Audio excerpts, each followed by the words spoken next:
वैसे ही हमको जब रेकी करते हैं तो पहले अपनी सेफ्टी करनी होती है, अपने चारों तरफ कवच बनाना होता है। तो हम लोग रेकी एनर्जी को ऊपर से बुलाते हैं और फिर उससे अपने आप को चारों तरफ से कवर कर लेते हैं। कोई पेशेंट आया हमारे पास तो उसके चोट लगी हुई है, ठीक है, उसका ऑपरेशन करना है, तो हम क्या करेंगे, पहले पेशेंट को सैनिटाइज करेंगे।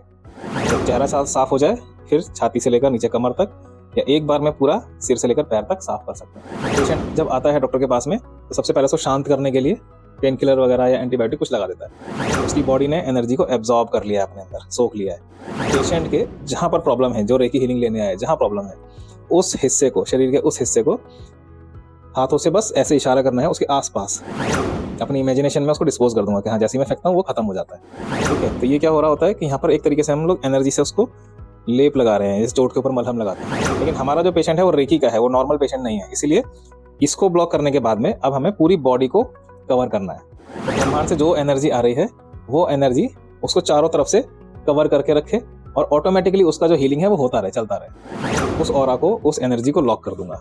लॉक करने का मतलब है कि जितनी हीलिंग मैंने दी है, जितनी एनर्जी मैंने बढ़ाई है, वो एनर्जी अब शरीर के अंदर लॉक हो गई है और इसका असर 1 हफ्ता भी रहता है, 1 महीना भी रह सकता है, तो लाइफ टाइम भी असर रहता है इसका।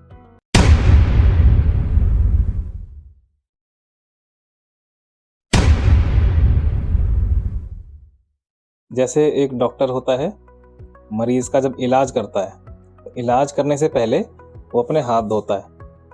ऑपरेशन करने जाते हैं ना, पहले हाथ धोता है। तो वैसे ही हमको जब रेकी करते हैं तो पहले अपनी सेफ्टी करनी होती है, अपने चारों तरफ कवच बनाना होता है। तो हम क्या करते हैं, डॉक्टर क्या करता है कि वो तो जो सैनिटाइजर है उससे हाथ धो लेगा, ठीक है, या साबुन है उससे हैंड वॉश करता है। हमारे पास है रेकी एनर्जी, रेकी हीलिंग। तो हम लोग रेकी एनर्जी को ऊपर से बुलाते हैं और फिर उससे अपने आप को चारों तरफ से कवर कर लेते हैं। जब हम कवर हो जाते हैं अब हम मरीज के पास जा सकते हैं, यानी कि अब जो सामने पेशेंट है हमारा, जिसको हमने हीलिंग करनी है, अब हम उसके सामने जाएंगे, उसका इलाज करेंगे। तो जब ये मैं बता रहा हूँ उसके लिए जब आमने सामने पेशेंट होता है कोई, हमने अपने आप को कवर कर लिया है सारा, अब हम सुरक्षित हैं, हमें कोई प्रॉब्लम नहीं हो सकती। अब सामने वाले का क्या करेंगे, तो जैसे कोई पेशेंट आया हमारे पास तो उसके चोट लगी हुई है, ठीक है, उसका ऑपरेशन करना है, तो हम क्या करेंगे, पहले पेशेंट को सैनिटाइज करेंगे ताकि कोई बैक्टीरिया वगैरह उसके ऊपर ना लगे। तो सैनिटाइज करने का मतलब है हम अपनी हीलिंग से पहले उसको साफ करेंगे, उसके ऊपर की जो धूल मिट्टी है ना, उसके ऑरा के अंदर जो धूल मिट्टी आ गई है उसको हटा देंगे, उसको साफ करेंगे पूरा, सिर से लेकर इस तरह से इशारा करके हाथ से उसके ऑरा को क्लीन करना है। ऊपर नहीं स्क्रैच करना है किसी के चेहरे पर, या ये दूर से होता है क्योंकि ऑरा हमारा दूर तक फैला हुआ होता है। तो दूर से स्क्रैच करके जैसे धूल हटा रहे हो उसकी वैसे धूल हटानी है, इस तरीके से, ठीक है, 5-5 बार, 6-6 बार, इस तरीके से जैसा फील आए अपने मन में। हाँ अब ये साफ हो गया। जब चेहरा साफ हो जाए फिर छाती से लेकर नीचे कमर तक या एक बार में पूरा सिर से लेकर पैर तक साफ कर सकते हैं। ऐसे सिर से लेकर जमीन तक, पैरों तक साफ करना है। फिर उसके लेफ्ट साइड या राइट साइड से साफ करना है, उसके बैक साइड से साफ करना है, ठीक है। चारों तरफ से उसको क्लीन करने के बाद हम लोग क्या करते हैं, फिर अब वो साफ हो गया है, अब हम उसका इलाज शुरू करते हैं। यानी कि अब जो घाव है उसका इलाज शुरू करना है। तो घाव का इलाज शुरू करने से पहले घाव को साफ करते हैं। पहले पूरी बॉडी को साफ कर दिया हमने, अब हम उसके घाव को स्पेशल तरीके से साफ करेंगे। तो एक बार हमने उसकी जैसे हीलिंग की है, तो हीलिंग से हमने उसका ऑरा क्लियर करा है, साफ करा है। अब हम ऊपर से रेकी हीलिंग बुलाते हैं, एनर्जी को बुलाते हैं और उसके पूरे शरीर को एक बार समझ लो नहला देते हैं उस हीलिंग से, ठीक है, ताकि कोई भी प्रॉब्लम उसको ना हो। हाँ, जो हम ऊपर रेकी से हीलिंग से किसी पेशेंट को जब नहलाते हैं तो इसका मतलब है जैसे डॉक्टर किसी पेशेंट को इंजेक्शन लगा रहा हो, एंटीसेप्टिक का इंजेक्शन लगाता है या टेटनस का इंजेक्शन लगा दिया उसने ताकि कोई प्रॉब्लम ना हो, ठीक है, एंटीबायोटिक लगा दिया, पेन किलर लगा दिया। डॉक्टर पेशेंट जब आता है डॉक्टर के पास में तो सबसे पहले उसको शांत करने के लिए पेन किलर वगैरह या एंटीबायोटिक कुछ लगा देता है, ठीक है, ताकि पेशेंट रिलैक्स हो जाए। तो ऐसे ही हम लोग क्या करते हैं, ऊपर से एनर्जी को, पेशेंट को साफ करने के बाद फिर एनर्जी को बुलाते हैं ऊपर से, उस एनर्जी को फिर से उसे नहलाते हैं। यानी कि एक तरीके से हम लेप कर रहे हैं उसके ऊपर, पूरा बॉडी के ऊपर, पूरी बॉडी, चेहरा, छाती, पीठ, ठीक है, कमर से लेकर पैरों तक वो लेप करेंगे। एनर्जी पूरा का पूरा उसके अंदर, अंदर से लेकर बाहर तक हम इमेजिन करेंगे, अंदर से लेकर बाहर तक उसके शरीर के अंदर वो एनर्जी बस गई है, घुस गई है। उसकी बॉडी ने एनर्जी को एब्जॉर्ब कर लिया है, अपने अंदर सोख लिया है, ठीक। उसके बाद में हम क्या करते हैं, जब एनर्जी को एब्जॉर्व कर लिया है, फिर जो वो घाव है उसको दोबारा से ट्रीटमेंट करते हैं। अब हमने उसकी बॉडी को एनर्जी दे दी है, उसकी इम्यूनिटी बढ़ गई है, अब उसके जब घाव पर ट्रीटमेंट देंगे तब फिर हम अलग से उसको हील करते हैं, दोबारा से उस घाव को साफ करते हैं, जैसे हमने पूरी बॉडी को साफ किया था। उसके भी घाव के ऊपर जो है, यानी कि पेशेंट के जहाँ पर प्रॉब्लम है, जो रेकी हीलिंग लेने आए जहाँ प्रॉब्लम है, उस हिस्से को, शरीर के उस हिस्से को हाथों से बस ऐसे इशारा करना है उसके आसपास। जैसे अगर यहाँ चोट लगी है तो ऐसे स्क्रैच नहीं करना है, बस दूर से ये उसका ऑरा साफ करना है।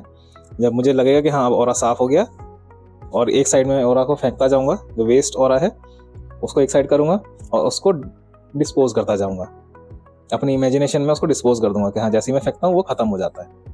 अब यहाँ से मैंने साफ कर दिया है, अब एनर्जी को लूंगा वापस, ब्रह्मांड से एनर्जी को मांगता हूँ, अपने हथेली पर बुलाऊंगा, चाहे मैं दोनों हथेली ले लूँ या एक पर भी ले सकता हूँ। मुझे यहाँ पर कुछ वाइब्रेशंस फील होने लग जाएगी।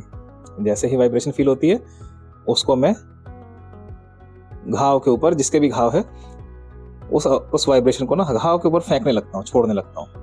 जब ये वाइब्रेशन को यहाँ पे छोड़ूंगा तो उस पेशेंट को भी फील होगा कि यहाँ पर कुछ है, कुछ हो रहा है। ठीक है, तो ये क्या हो रहा होता है कि यहाँ पर एक तरीके से हम लोग एनर्जी से उसको लेप लगा रहे हैं, जैसे चोट के ऊपर मलहम लगाते हैं वैसा लगा रहे हैं, ट्रीटमेंट हो रहा है उसका।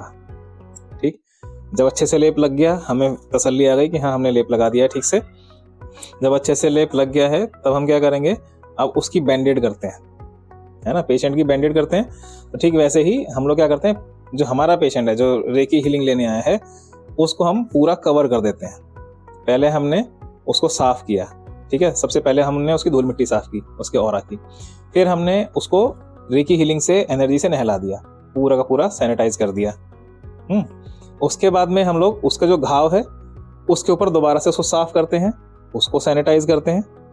ठीक, उसको सैनिटाइज करने के बाद में अब हम उसके उस घाव को और उसकी पूरी बॉडी को कवर करते हैं। यानी कि पहले हम घाव को कोई भी रेकी सिंबल बना के, जैसे शक्ति रेकी सिंबल है, चौकुरे बोलते हैं, तो चौकुरे को 3 बार बोलना है, चौकुरे चौकुरे चौकुरे, ऐसा 3 बार बोल के हील कर दिया और वो लॉक हो जाएगा। यानी कि हमने हाथ में बैंडेड बांध दी।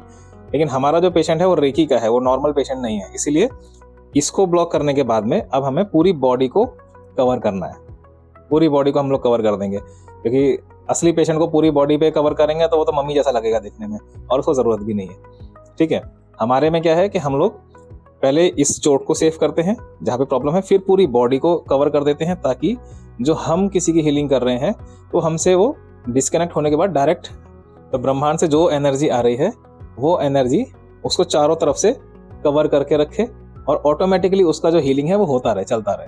इसलिए हम अपने आप को डिस्कनेक्ट करते हैं, और डिस्कनेक्ट करने से पहले हम उसको हील कर देते हैं कि मैं आपको अगर हील कर रहा हूँ तो आपकी जैसे चोट मैंने हील कर दी, तो पहले मैं चोट को कवर कर दूंगा अपने रेकी हीलिंग से, कोई रेकी सिंबल बनाऊंगा, और उसके बाद फिर पूरे शरीर के चारों ओर आपके ऑरा को कवर कर दूंगा, और एक रेकी सिंबल बनाकर अपने मन में या मुंह से बोलकर, अगर मैं चौकुरे बोल रहा हूँ तो चौकुरे चौकुरे चौकुरे, जो भी रेकी सिंबल मैं यूज़ कर रहा हूँ उसको यूज़ करके उस ऑरा को, उस एनर्जी को लॉक कर दूंगा। लॉक करने का मतलब है कि जितनी हीलिंग मैंने दी है, जितनी एनर्जी मैंने बढ़ाई है, वो एनर्जी अब शरीर के अंदर लॉक हो गई है। कम से कम उतनी एनर्जी तो उस पेशेंट का ध्यान रखेगी, उसको हील करती रहेगी। और ये एनर्जी जब हम डिस्कनेक्ट करते हैं अपने आप से, तो पेशेंट के पास डायरेक्ट ऊपर से जाती रहती है, तो अब हमारा उससे कोई लेना देना नहीं होता है। जब हमने अपने आप को 3 बार डिस्कनेक्ट कर दिया, अब पेशेंट के पास या जो रेकी हीलिंग ले रहा है उस पर्सन के पास में वो रेकी हीलिंग आसमान से सीधे उसके पास पहुंचती है।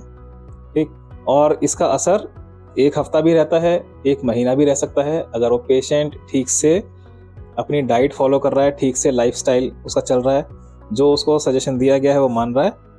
ठीक है, तो लाइफ टाइम भी असर रहता है इसका। अदरवाइज क्या है कि उसको हर हफ्ते भी जरूरत पड़ सकती है रेकी हीलिंग की।